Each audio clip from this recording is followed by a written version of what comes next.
Well, good afternoon, everyone, and welcome to this week's convocation here at Monte Vista Grove Homes. I'm Terry McGonigal, chair of the convocation committee. I have the privilege of working with a wonderful team of residents and others. Again, we want to thank this week Reverend Catherine Hughes for helping to put together every one of these presentations during this month of February, Black History Month, as we continue to consider this theme of the Black church and Black worship in terms of how it influences Black culture and the culture of the United States. So let me begin with a reading from Scripture. I think this is an appropriate one as we reflect not only on today's topic, but what we've heard from the past 2 weeks. This is from Luke chapter 11, verses 33 to 36, an appropriate word for us. No one, after lighting a lamp, puts it in a cellar, but on the lampstand, so that those who enter may see the light. Your eye is the lamp of your body. If your eye is healthy, your whole body is full of light. But if it is not healthy, your body is full of darkness. Therefore, consider whether the light that is in you is not darkness. But if then your whole body is full of light, with no part of it in darkness, it will be as full of light as when a lamp gives you light with its rays. This is the word of the Lord from Luke chapter 11. Thanks be to God. Let us pray.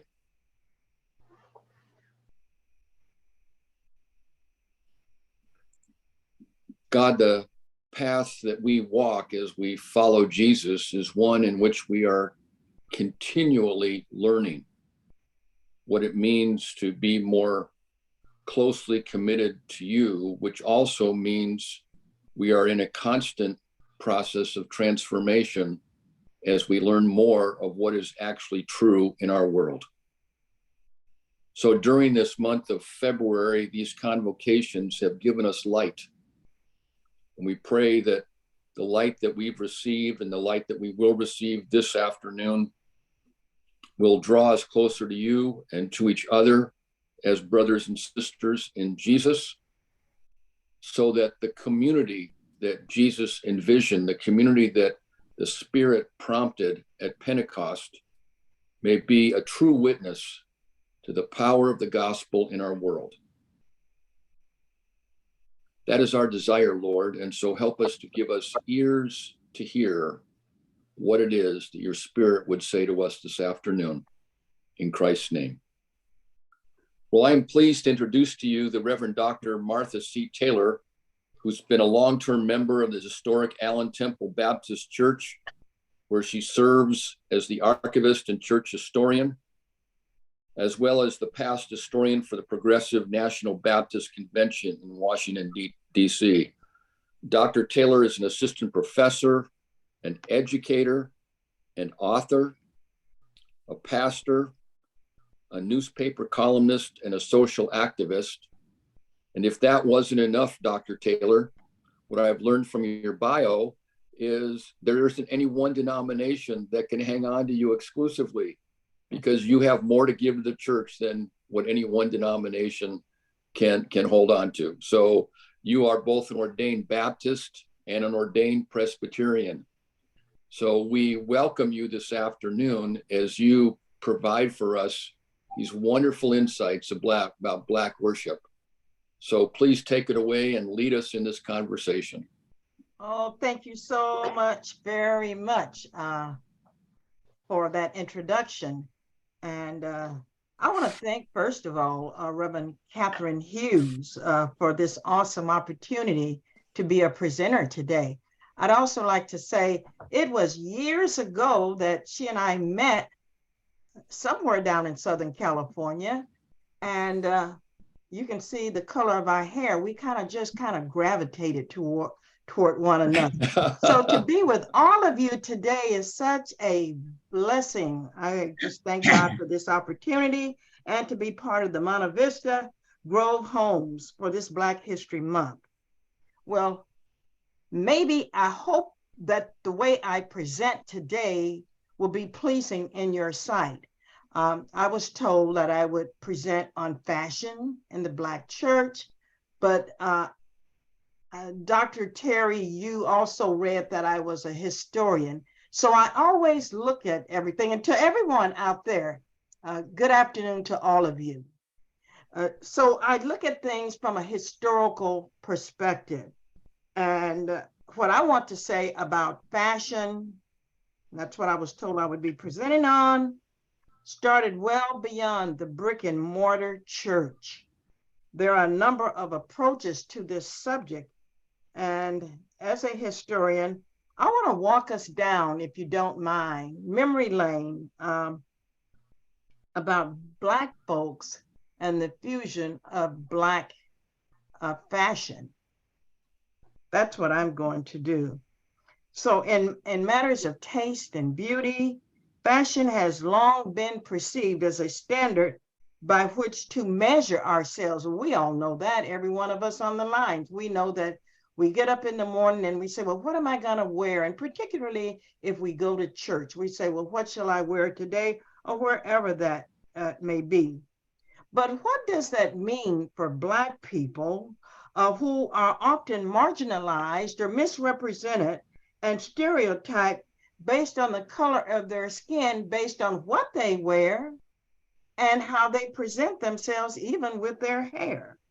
But before I get into the nuts and bolts of this presentation, I want to pause for a moment in memory of a historic Black iconic figure who just passed away last month. Many of you may know the name, Andre Leon Talley. He actually, disappeared.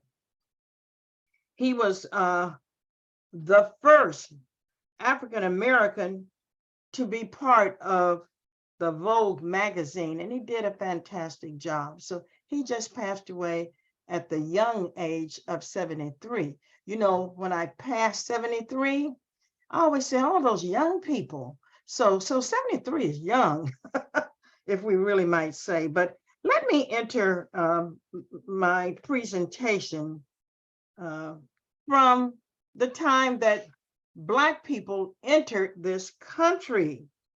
And I want to present in three different dimensions about fashion. I want to talk briefly about slavery,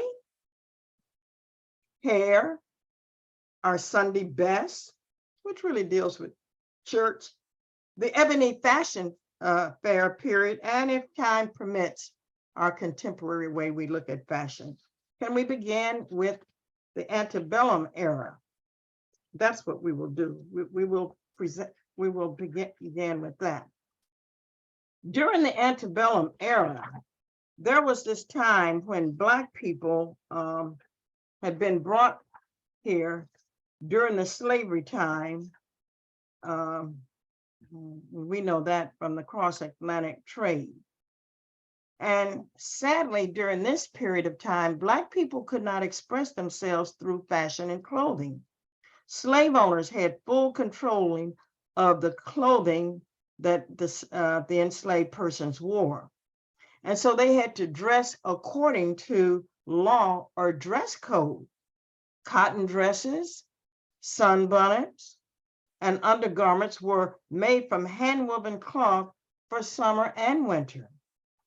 The Black experience of taking little of nothing and creating multitudes of styles stems as far back during slavery. And so what the slaves did for fashion, they would take leftover fabrics and then they would create their own kind of fashion. But it was a particular material that they had to use. They knew how to take dye and use other products of indigo plant that had been cultivated by their ancestors even before coming to America. And so when we look back, a lot of the cloth that enslaved people wore was kind of very heavy cloth. It wasn't silk, that's for sure. And they learned how to make denim.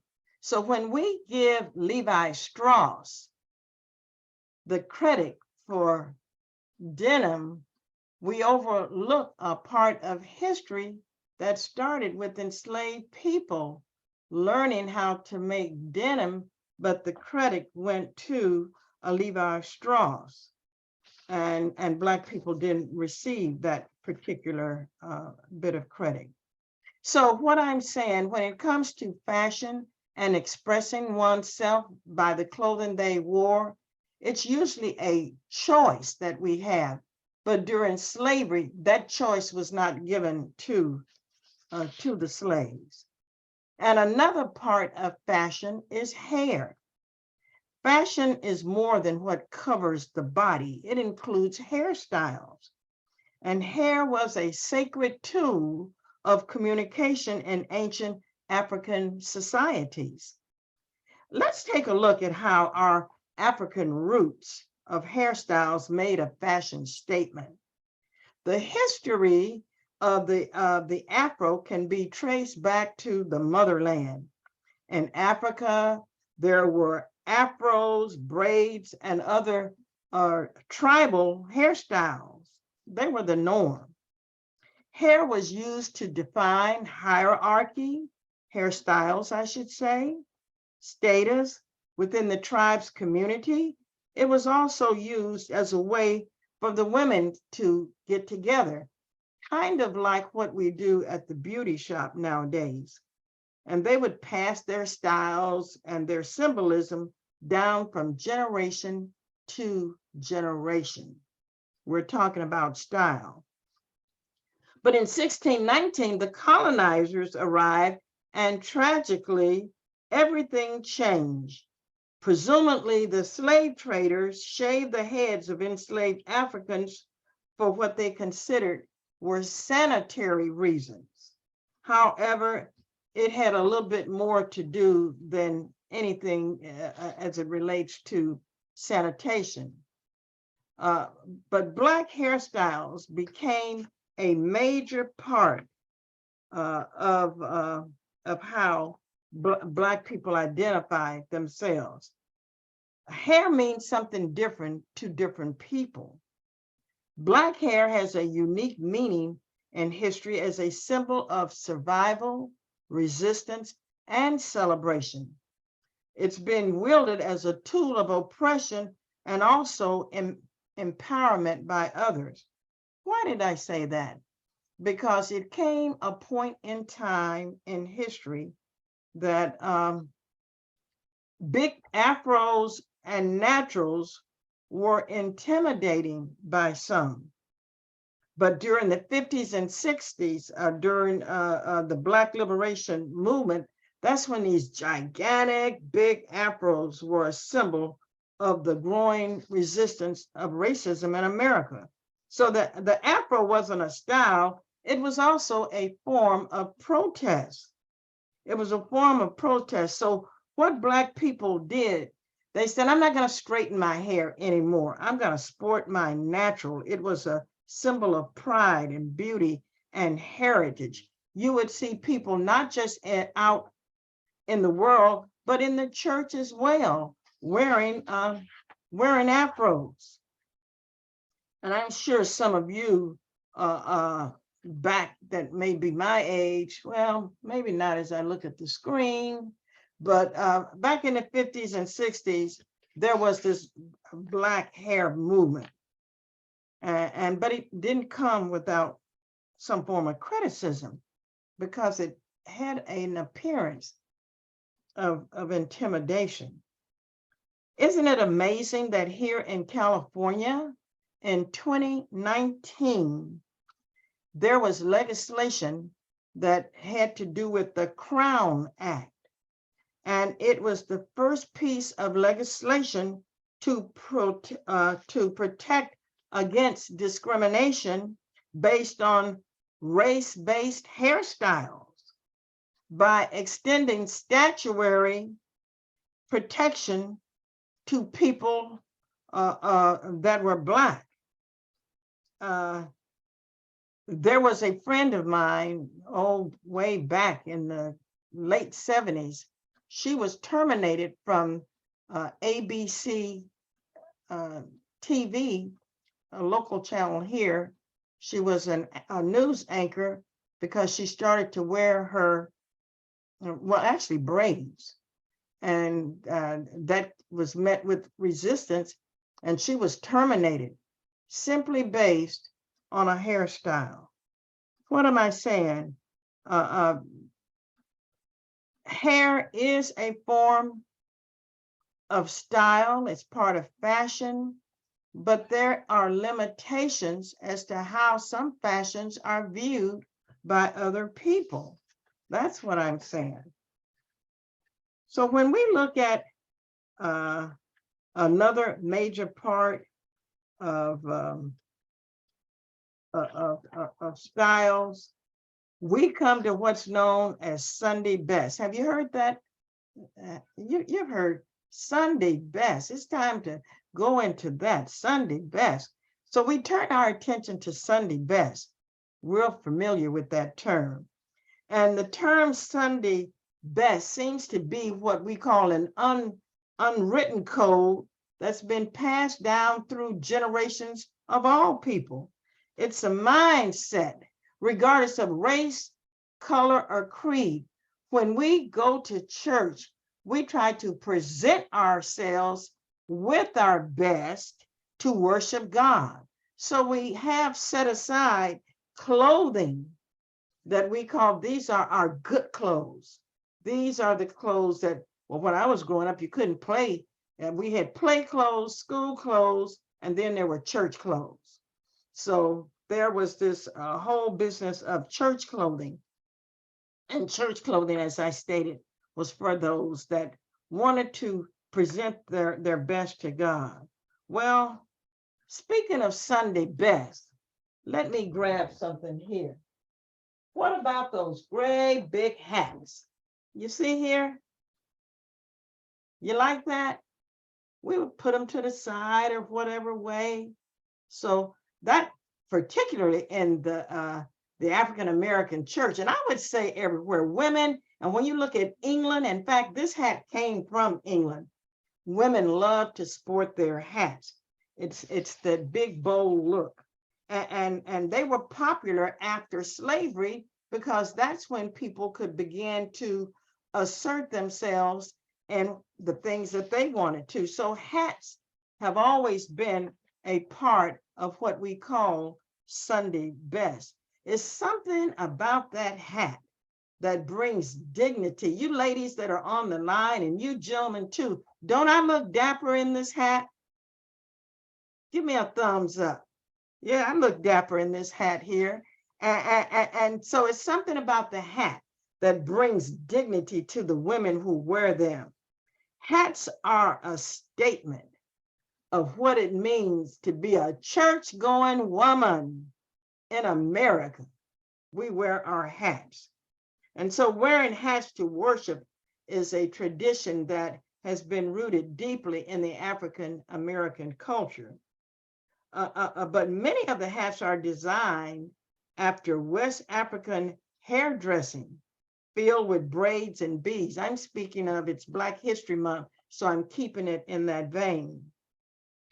And so the hats symbolize a status. It was a coming of age for African-American women after slavery. I can sport my hat. I can give God my best.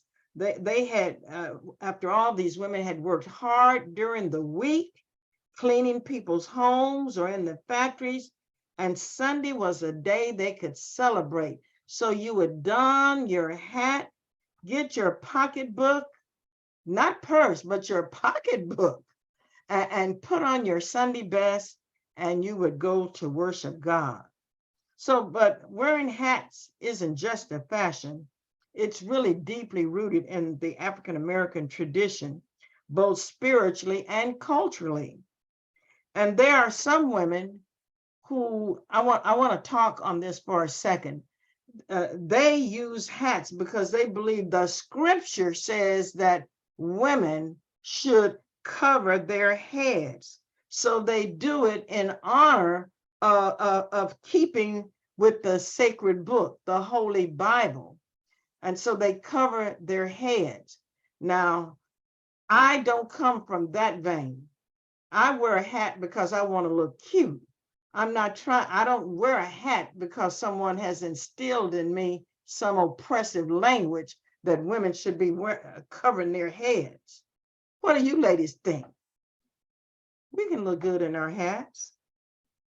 And so I just wanted to make reference of what hat wearing meant and our Sunday best clothes when it came to worship. We gave God our best, and we continue to give God our best. I will pause parenthetically to say that women may not wear hats as much now as they once did, but when I look at the late Queen Elizabeth and all of those ladies in England, I am just enamored by the look that they have, and they love their hats. They look absolutely beautiful.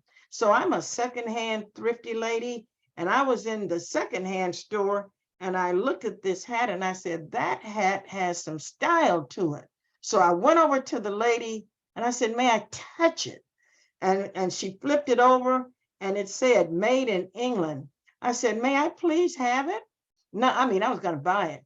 And she said, well, I'm going to put it on a mannequin. And I said, can I please have it? I want to purchase it so that when I go to church, I can have it on. She said, well, I have to put it on the mannequin. And I said, how long will it take you? Well, it took her several hours. And I stayed there several hours. I waited until that time came. Can you imagine getting a hat like this with the material for $9.98? That's what I did. So there's something to be said about being sparingly with your money, and you can still get good deals. Well, that's enough said about giving your best to God. You can certainly take notes, and we can circle back around to any kind of questions that you may have. I don't know how many of you may remember the Ebony Fashion Show. Have any of you heard of that? The Ebony, Catherine, I know that you have. Well, the Ebony Fashion Show was born by Eunice Johnson. She was the wife of the publisher of the Ebony magazine, one of the first leading magazines that was put together by Black people for the purpose of highlighting not only Black history, Black family values, Black fashion, and advertising. And if you were born prior to the 70s, it's a good chance you have heard of the Ebony Fashion Show. Now, why did the Ebony Fashion Show really come into existence? Why? Because Blacks were left out of mainstream fashion when it came to modeling. Black women and men were not allowed to. So the Eunice Johnson emphasized the Ebony Fashion Show through high fashion, that Black women were not only beautiful, they made the runway look beautiful. So we began to be included in the fashion world in the runway. But it was separate at that particular time. It was the first fashion show to employ African American models to introduce Black women to the catwalk, shaking up the industry, might I say, and becoming a cultural phenomenon in the process. And over its history, the Ebony Fashion Show changed the lives of people on both sides of the aisle.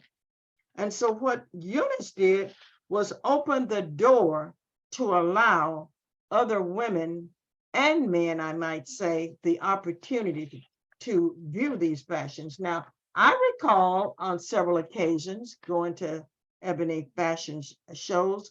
They were always sold out across the country, and the models and their show, but they were not always welcome with open arms. See, when the fashion show attempted to be held in parts of the Jim Crow South, they had a white bus driver that carried a pistol. Listen at this. And sometimes they would assign the lightest skin model in the group who could pass as white the task of walking into the store to purchase snacks for the rest of the models that were on the bus. That's a part of history. If you've ever seen the Green Book, I don't know if any of you, and it talks quite a bit about discriminatory practices in places where Blacks could stay. They could entertain in certain places, but they were not allowed to even eat at the lunch counter or be served meals at that. And so these ladies in this particular fashion show experienced that kind of discrimination. But when we talk about fashion, we have to talk about makeup as well. And so the Ebony Fashion Show extended their fashion beyond clothing. They expanded it into the makeup business for African-American women, because oftentimes you could not find a shade to match the complexion of your skin. So through the Ebony Fashion Show, I would say Eunice Johnson, that's when Fashion Fair, a makeup product, came into existence. You know, today I was looking at the Tamron Hall show just a little bit earlier, and lo and behold, Tamron had a young lady by the name of Brandis Daniels on her show. Well, she founded the Harlem's Fashion Row. What is that? That particular venue, it provides multicultural opportunities for designers to be able to present, their designs with an emphasis on Black designers. And what this does is not only help them to finance their fashions, but to develop and promote their work. And a lot of the clothing that these young people design, they make their way into the church. They make their way into everyday wear, as well as into other venues. I might say that the fashion industry has been one of the most segregated businesses that discriminate against Black people. There has been a big struggle for Black women and Black men to be even accepted. That's why these separate venues ended up being created. Yeah, that's what I want to say about that. Now, we kind of entered that era with hip hop. Oh boy, that's all I can say. I'm not in that world where the pants are below the butt line. That's not what I call fashion, but it is amazing. It is amazing how hip hoppers have impacted the fashion industry. These baggy pants, don't you know, Nike and Adidas and Puma and all of them, they have, their sales have upped because of these young hip hoppers who wear these fashions at their different concerts, wear them on the street, and so on. Yeah, I'm not into the low baggy pants, but who am I to say? I didn't create it, but I don't have to wear it either. So you look at people like what they call P. Diddy. Have you ever heard of him? P. Diddy. His fashions have made it all the way into Nordstrom's and places like that. What is it about? It's about money. When people see that there's a certain group of people, whomever they may be. They have a trend toward what people are buying. They will jump on the bandwagon and say, arms open, come on in. Your fashions can be, shown here in our store. And these young people now have had a significant impact on the clothing industry. I know at the church I go to, we discourage a certain look. Nobody's saying you have to be dressed up. Casual is really the way that things are going. I was in a store the other day and I was buying a sandwich, and this young man, oh, those pants were some kind of low. So when he turned around to fix my sandwich, I said, son, I said, you're about to lose your pants. I said, you need to kind of like pull them up a little bit. But that's a statement they have made, but it's not widely accepted. But I do want to say Versace and Prada and DKNY and some of these other higher end brands, sometimes when you look at what you think are sagging pants, they are not. They have an underwear look that's built into the design of the clothes to make it look like you are looking at underwear, but it's not their real underwear. I want to add that part. I had to do a little research and talk to some of the younger people to find out that's not my underwear. That's part of my pants and so forth.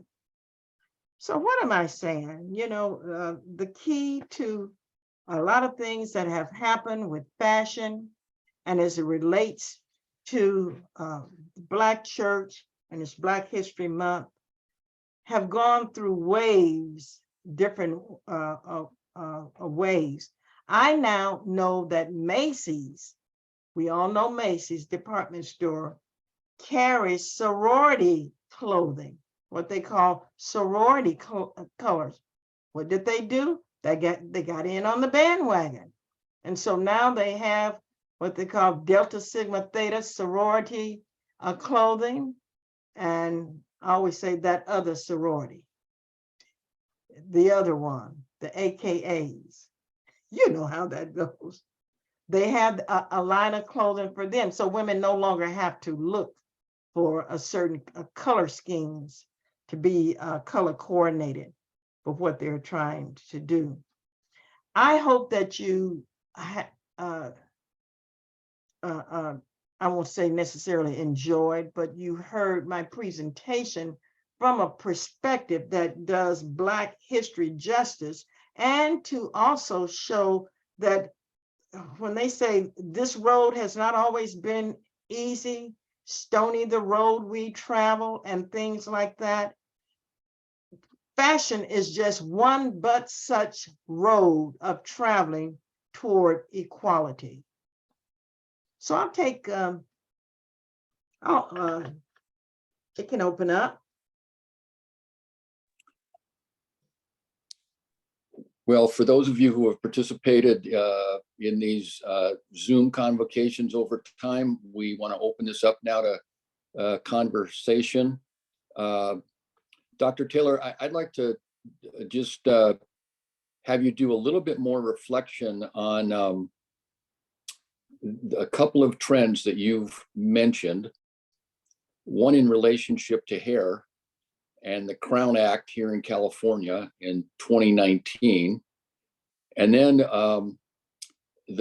your description of the ebony fashion shows traveling through the South and having to use sort of green book tactics in order to even get food as the models were traveling from one venue to another.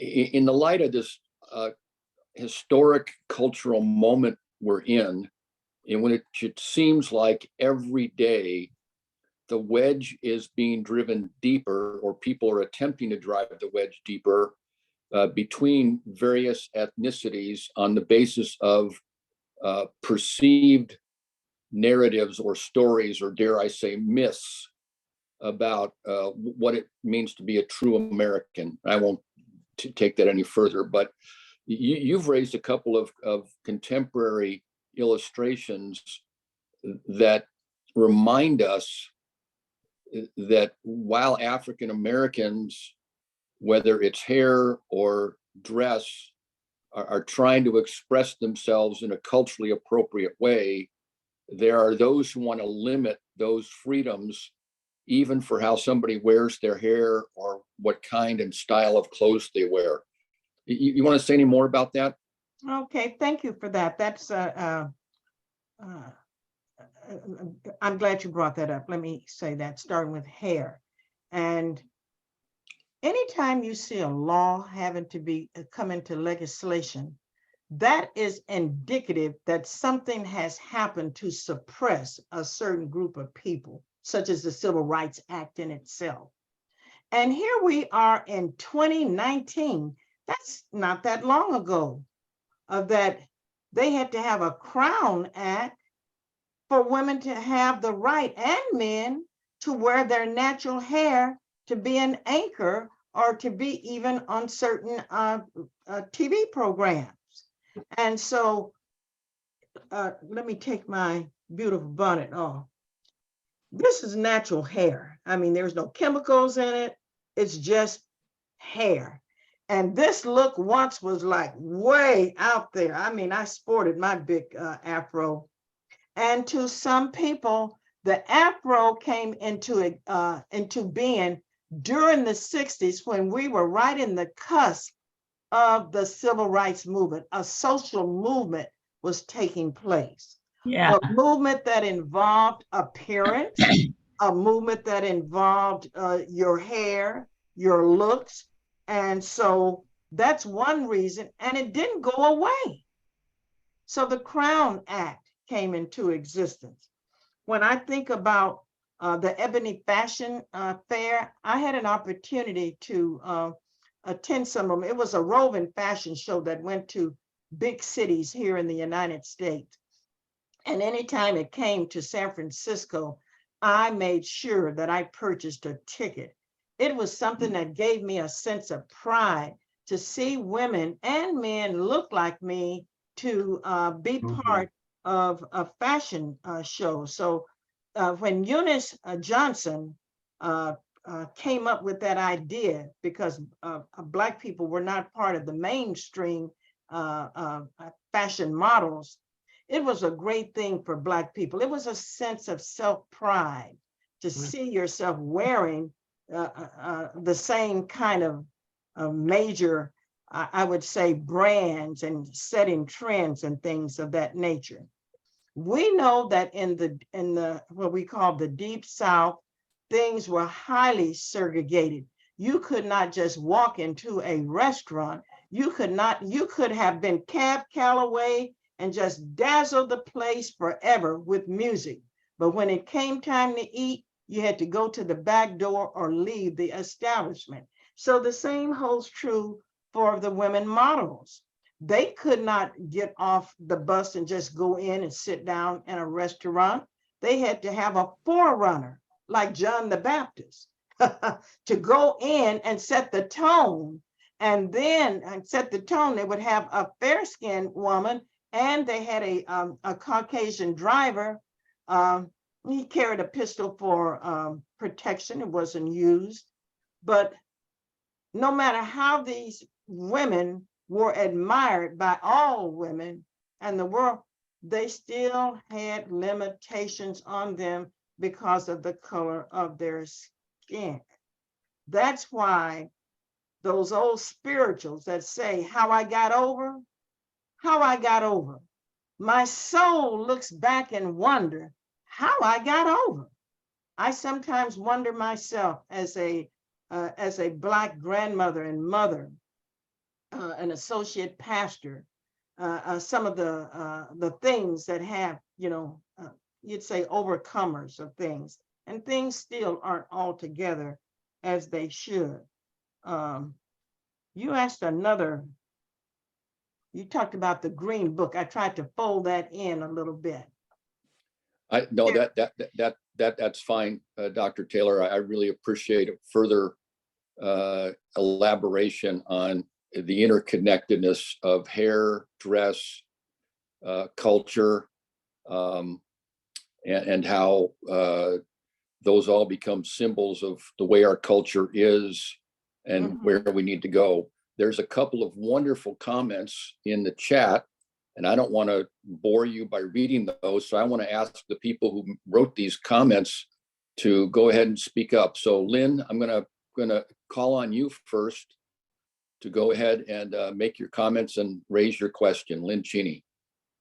This is what I wrote in the chat. First, thank you for being here today. And if you're looking for a place to retire, come on down to Monte Vista. You know, you guys look like you're living pretty darn good. We are. So you should come join us. Come join us. Well, I just may do that. Well, this is what I wrote. I've always been in awe of the boldness of Black fashion, and I am in awe of you today. Your jewelry, glasses, makeup are fantastic. I, on the other hand, am quite dull. I don't have the courage to do what you do, to make the choices that you do. So when you make your choices about what to purchase or what to put on in the morning, what goes into your decision making that allows you to come as just extraordinary as you are today? Oh, you are so kind, Lynn. Thank you. Thank you. Thank you for your comment. I don't really think about it a whole lot. I don't say, how will the world perceive me today? How will I look today? I put on this bright red today because I wanted to have this black, I wanted it to stand out. It's color I seldom wear this jewelry. So I said today, since red, green, and black are part of the Black history colors, I was intentional about wearing these bold colors. For the most part, when I was in the workplace, I held a very, very high position with the Bay Area Rapid Transit District. I was on a 5-person international consulting team where I worked all over the world. I would always study myself. I made a point to study the traditions, how people dressed, and so that I would properly blend in. What you have on today is commonly how I dress. I don't walk around with these chokers.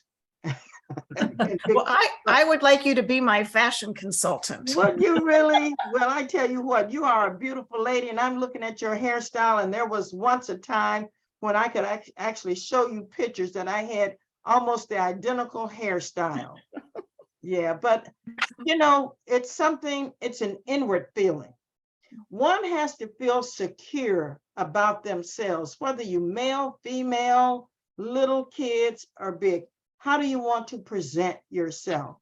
And I'm at a point in life, in my what I call my winter years of my life. I'm gonna be me. I'm gonna be me. I'm gonna express myself the way that I desire to express myself. I'm gonna wear big hats if I desire to do that, or I may wear a band around my hair. If anyone, listen at this, Lynn, if anyone would have ever told me I would have not wore my hair straight, I would have said, you gotta be crazy, I'm straightening my hair. I wouldn't go out of the house like that, but it feels good. It's who I am, it's my culture. I don't have to do anything to be accepted. Accept me for who I am, as another woman like you, as another part of the human race. And it's all good. And so many things of these bright colors, these vibrant colors, actually came from Africa, not this jewelry per se, but the bright colors. Thank you. Did you have another part? There is another part, but can I ask one more question? And then Sure, I know that's what I meant. is next. So I was in a store yesterday, and there was a young woman with the most extraordinary set of braids, and it was so intricate and gorgeous, and I just stared. It was so extraordinary, and I complimented her. Just said, that is absolutely the most amazing hairstyle I think I've ever seen. Was that okay for me to do that? Yes.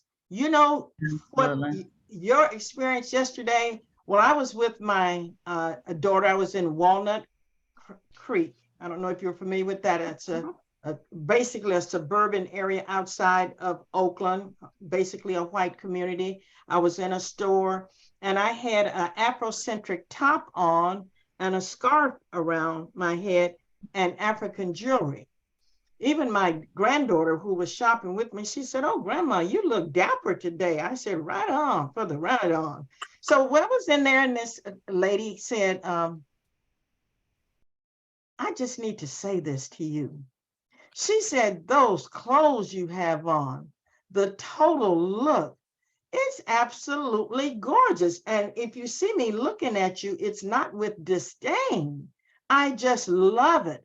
And I felt in my heart and spirit, there was a slight envy she had. I felt she wished, she said, "I wish I had the unmitigated gall to do that myself." Not necessarily Amen. that, but it was not out of order. It's a compliment. It's an affirmation. And it's all in how you say it, which is the way that you said it is most appropriate. Thank you. Thank you for being here today. Oh, thank you for having me.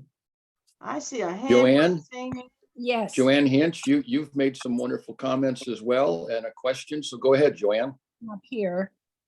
Oh, I love the beautiful turbans that you wear. yes. And I just think it would seem like it would be fun to wear them. Tell me about them. Well, turbans, thank you for that wonderful question. Turbans were part of, it came from Africa, and different kinds of clothing, the different intricacies of the materials, the turbans, the headgear, they depicted certain tribes. So they were tribal in that respect. I tend to sometimes wonder, well, what am I representing when I wear them? I don't wear turbans too often, but a lot of Black men during this time of year, in particular older men, during Black History Month, they like to wear their turbans.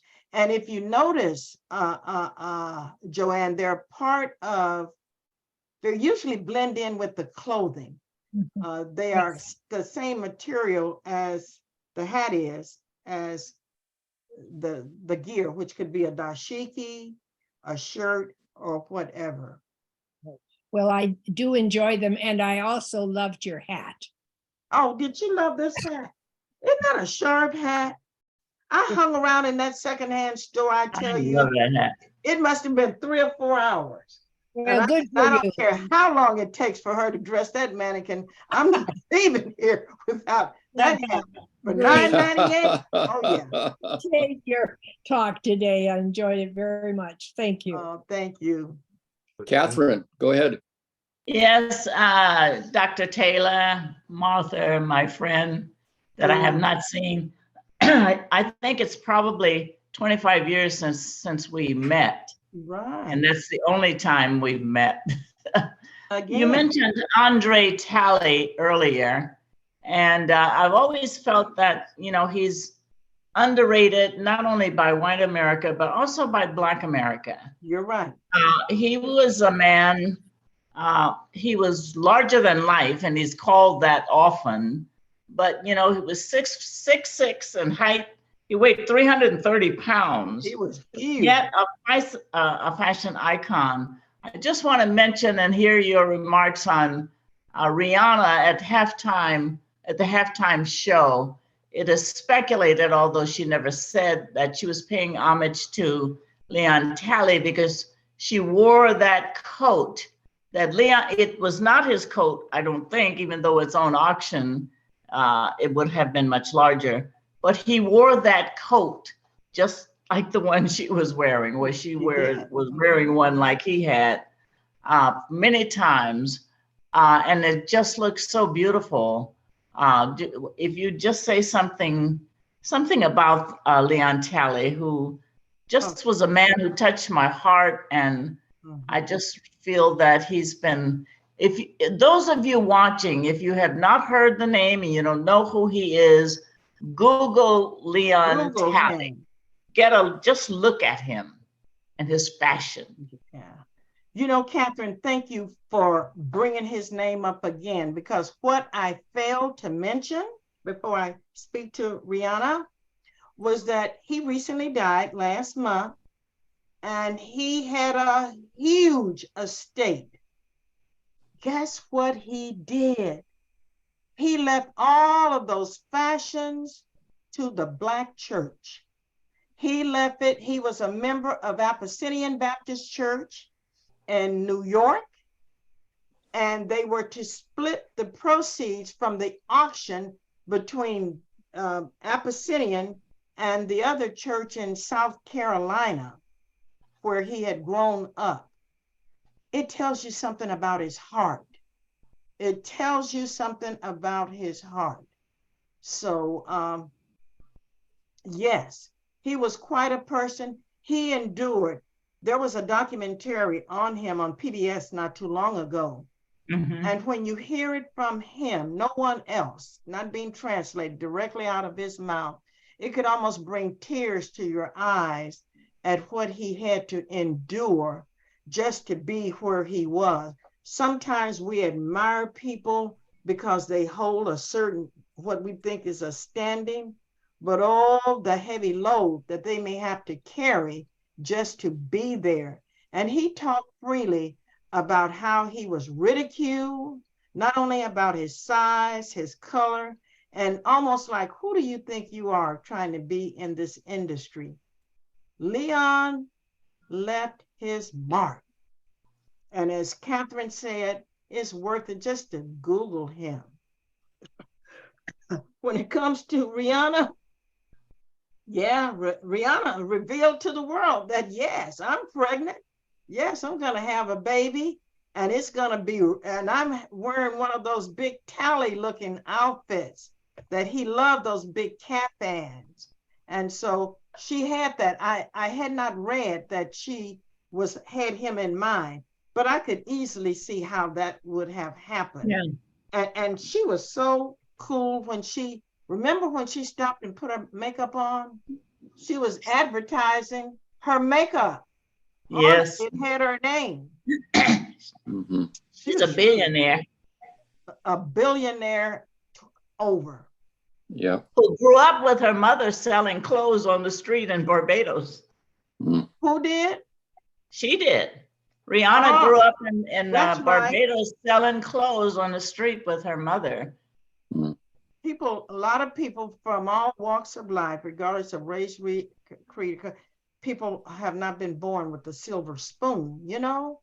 And Mhm. hard work, endurance, perseverance can really pay off.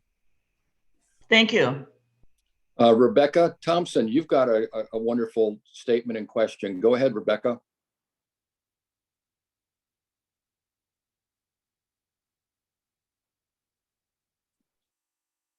Rebecca, you're muted. Said I should have read my text before I pushed it. There's a typo in it. Some of us really enjoy wearing bold clothing, and we appreciate African patterns. Mm-hmm. And it's because we love the materials, we love the colors. It's absolutely fabulous style. So I have heard, though, some negativity about, I think the word is appropriating other people's cultures. And what do you feel if you see folks of other cultures, mine, wearing particularly an African cloth or a lovely dress made out of it or a coat? Is that true, that I'm appropriating someone else's? No, Rebecca, these clothing don't belong to people of African descent. Well, I hope not. Well, they don't. Yeah. You know, people can always nitpick and find something to make something that's positive look bad. If it's been said, and I don't doubt that you have heard that, I have not heard that. I don't feel like that. The people, Catherine, do you feel that way? No, I don't feel that way. In fact, I encourage it, but I have heard it. The same with braids, with white people wearing braids and trying to but there's a whole different generation who has a different idea of what belongs to us.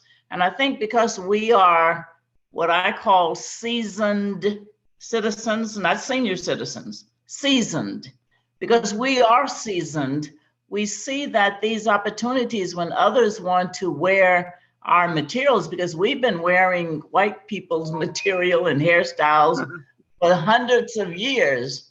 And we encourage it because it encourages economic growth. I mean, we don't just want to sell to Black people. I mean, we want to sell to everybody as far as I'm concerned. But the generation or two generations or three maybe, after us, it's mine. And I don't want anybody to take it. I even heard that the other day about Lift Every Voice and Sing. They didn't like it at the Super Bowl because it's our song. That's nonsense. I mean, James Weldon Johnson basically wrote it as a poem. His brother put music to sing at Abraham Lincoln's birthday.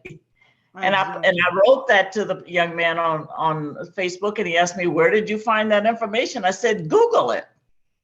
And he Googled it and he came back and said, thank you. So I think we have to enlighten people, that these things were perhaps invented or discovered by us, but they belong to everybody.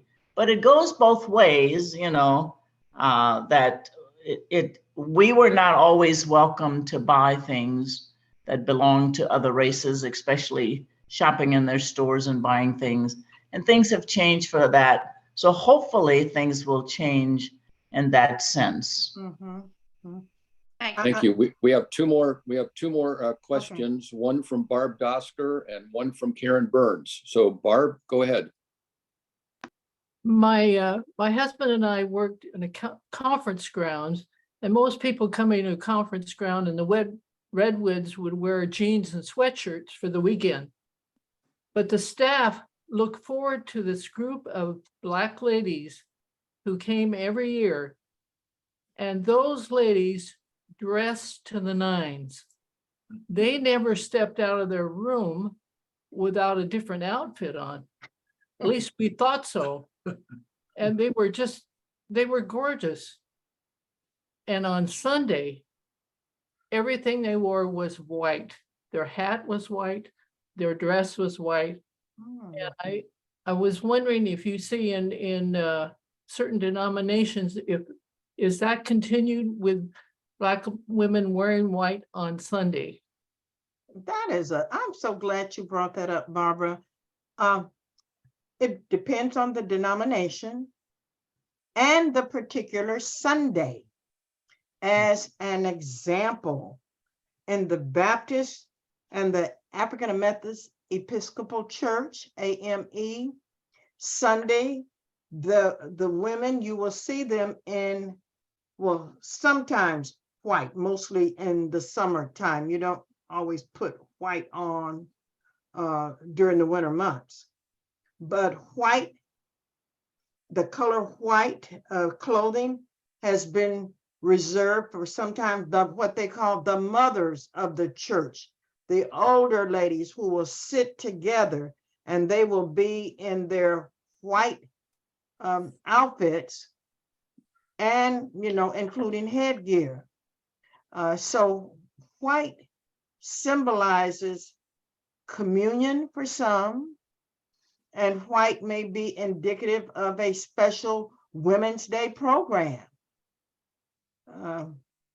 That's how I see it. Also, first Sundays in many African American churches on the first Sunday. First Sunday. Women wear white. Mm-hmm.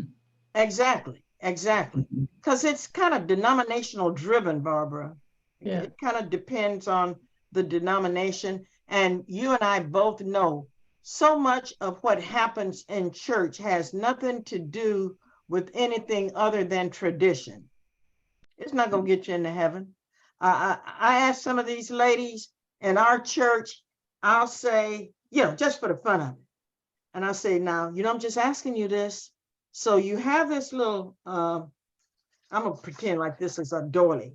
So you got this little doily on your head on first Sunday. So why do you have that doily on your head?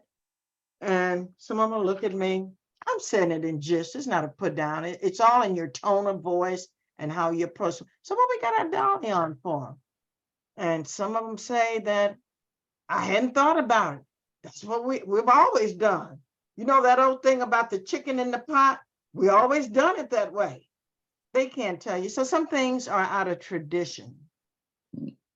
Thank you. Karen, you go ahead and ask our last question. Thank you so much, Reverend Dr. Taylor, for this presentation that is interesting and fun and illuminating. I have a question about those African-American and African models, many of whom have then become actresses. I'm thinking of Iman and Lupita Nyong'o, even Halle Berry, and maybe going as far as Oprah Winfrey. And have they, from their leadership positions, always offered a hand up to other African-American sisters? Or have they acted more like queen bees? They're at the top of the heap and everybody can make her own way. You mean, did they pull the ladder up after they got to the top and nobody else could climb up? Not really, because you look at what Oprah Winfrey did. She went to Africa and built a huge school for girls, educated many of them. I know for a fact that I have attended years ago some particular conferences where some of these same name models that you mentioned were saying, you can do it too, and would talk about some of the struggles, but at the same time, talk about the door is being open for type people. So I see some of them, as with any race of people, you're gonna always have the hotties who think they have arrived and don't want to help anyone else. There is no more space on the stage for someone. But no, for the most part, many of them have reached back, have given to Black colleges, universities, have given scholarships and things to help others. Well, Dr. Thank Thomas, you. That was certainly my hope. And from the little I knew about Oprah and some others, thank you so much. Oh, thank you. Well, and Karen's thank you is a thank you from all of us for this wonderful conversation that we've participated in for the last hour. Thank you for your wisdom, your insights, your prophetic heart, as well as a real Christ-like spirit that emerges in who you are and how you've helped to illuminate all of us today. So we are very, very grateful. Let me just give you a word about next week's convocation, the fourth in our series, coordinated by Catherine Hughes. We have Elder Alfreda von Seal Thomas. She was born in Pensacola, Florida in the 1930s, moved to Montgomery, Alabama in the 1940s. And under the leadership of Dr. Martin Luther King, she actively participated in the 1955 Montgomery bus boycott. Oh, wow. Because of the influence of Dr. King, who was her pastor in Montgomery, she joined the nonviolent civil rights movement. Wow. And the rest of the story is going to be held until next Thursday, when we're going to have a chance to listen to Elder Thomas tell us about her life, her story, and what all that means for this moment that we're in our history in 2023. So look forward to seeing you next Thursday at 4:00 for Carrie, our convocation. Yes, Catherine. May I just say this? Her theme is food in the African American worship. So she's going to talk about food and fellowship and how important that is to the African American worship experience. Okay, thank you for that addition. Food, fellowship, and hospitality, an important way that the church down through the centuries has come together as we sit at a common table.